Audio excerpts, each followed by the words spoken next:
नमस्कार, बहुत बहुत स्वागत आप सभी का। मैं हूं आपके साथ चेतन और आप देख रहे हैं एनएमएफ न्यूज। पाकिस्तान के प्रमुख सेना प्रमुख जो हैं उन्होंने पाकिस्तानी ओवरसीज कन्वेंशन में भारत के खिलाफ, हिंदुओं के खिलाफ जो जहर उगलने का काम किया असीम मुनीर ने, और भारत से तो उनको करारा जवाब मिल ही रहा है, लेकिन जो जो बातें उन्होंने कही हैं उसकी पोल खुद पाकिस्तान ही खोलते हुए नजर आ रहे हैं। असीम मुनीर को निशाने पर ले लिया है और साफ शब्दों में यह बताया जा रहा है कि असीम मुनीर जो जो बातें बोल के गए उसका कोई मतलब नहीं है। भारत के कल्चर पर उन्होंने बात की, साफ साफ ये कहा टू नेशन थ्योरी, जिसको पूरी तरीके से नकार दिया गया है। भारत ने भी इस बात को कहा कि जिस टू नेशन थ्योरी की बात हो रही है वो तो 1971 में बांग्लादेश बनने के बाद ही ध्वस्त हो गई, खत्म हो गई। तब उस पर क्यों नहीं बोले असीम मुनीर? उस पर क्यों बचते हुए निकल गए? बलूचिस्तान पर बोले, फालतू चीजों पर उन्होंने बहुत सारी बातें की।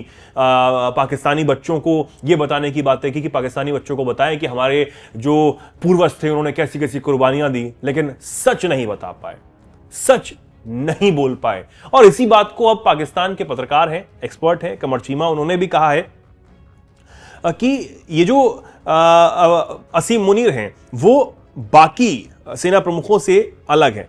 उन्होंने कहा कि वो सीधे जवाब दे रहे हैं, जबकि उनसे पहले जनरल कमर जावेद बाजवा भारत से बातचीत की इच्छा दिखा चुके हैं, ये कमर चीमा ने कहा। साथ ही उन्होंने ये भी कहा कि ओवरसीज पाकिस्तानी इमरान खान के समर्थक होते हैं।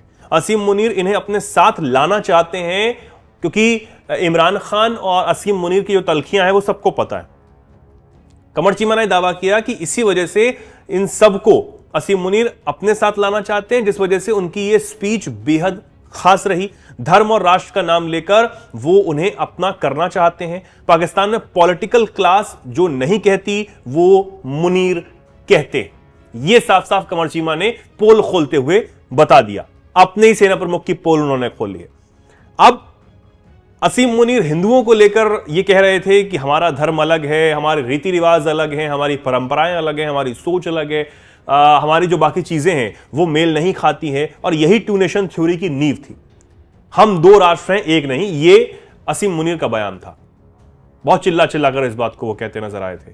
इस पर कमर चीमा ने जवाब दिया कि जनरल मुनीर ने कोई नई बात नहीं की है, यही पाकिस्तान बनने का आधार था, लेकिन मुझे इंदिरा गांधी की वो बात याद आती है, वो नहीं भूलता हूं जो उन्होंने बांग्लादेश बनने के बाद कही थी। इंदिरा गांधी ने कहा था कि टू नेशन थ्योरी को हमने बंगाल की खाड़ी में डुबो दिया है, और यही बात अभी भारत ने इसका जवाब देते हुए कही कि 1971 का वो दौर याद क्यों नहीं करते। 1971 में जो कुछ हुआ, बांग्लादेश अलग बना, तभी वो टू नेशन थ्योरी जो है वो खत्म हो गई थी, ये कहा। इसी के साथ जो कमर चीमा है उन्होंने उस बात का भी जवाब दिया जिसमें असीम मुनीर ने कहा था कि हिंदू और मुस्लिम एकदम अलग हैं। इस पर कमर चीमा ने जवाब दिया कि हमारा कल्चर अरब से नहीं मिलता है, अल्जीरिया से नहीं मिलता, हमारा कल्चर भारत से मिलता है, इंडिया से मिलता है। हमारा जो पहनावा है वो वहां जैसा है, भले ही धर्म जो है वो मजहब जो है वो अलग हों, लेकिन कल्चर के हिसाब से हम एक हैं, इंडिया के सेम है। उत्तरी भारत में जो कुछ भी होता है उसके बारे में हमें पता है, क्योंकि हम भी उसी तरह से चीजें करते हैं। भारत की शादियां हो, पार्टी हो, रहन सहन हो, कपड़े पहनने का तरीका हो, बात करने का तरीका हो, सब एक तरह का है।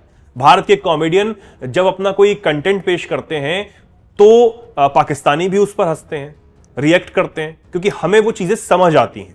ये वैसी ही बात है जैसे पाकिस्तान में होता है। साथ ही उन्होंने ये भी कहा कि हमारा कल्चर एक है, मैं जो कपड़े पहनता हूं भारत में भी लोग वैसे ही पहनते हैं।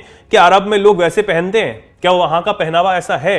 या मैं ही अरब के लोगों की तरह पाकिस्तान में कपड़े क्यों नहीं पहनता? ये भी उन्होंने कहा। तो एक पूरी तरीके से अगर आप समझें इस पूरी चीज को, कि कमर चीमा ने साफ साफ ये बताते हुए कहा कि भैया असीम मुनीर जो बहुत बड़ी बड़ी बातें बोल रहे थे वो कितनी बेबुनियादी हैं, फेक हैं। और साफ साफ उन्होंने बताया कि जो ओवरसीज जिनको लुभाने का काम असीम मुनीर उस मंच से करते हुए नजर आ रहे थे, क्योंकि वहां पर जो पाकिस्तान छोड़कर बाहर विदेशों में बस गए हैं, पाकिस्तानी मूल के हैं, उनके लिए ये कार्यक्रम जो है वो करवाया गया था। और इस बात को ऐसे भी कहा जाता है कि जो बड़ा खैरात जो वहां पर मिलती है, पाकिस्तान को पहुंचती है, वो और ज्यादा बढ़े, वो और ज्यादा आए। इस बात की कोशिश भी असीम मुनीर करते हुए नजर आए थे।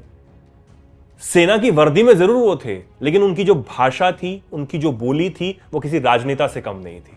और हम सब जानते हैं कि पाकिस्तान में सेना का जो दखल है वो राजनीति में कितना है, चाहे वो पर्दे के पीछे से हो और आप पर्दे के सामने से भी होता हुआ नजर आ रहा है। तो कमर चीमा ने इस तमाम चीजों की पोल खोली है।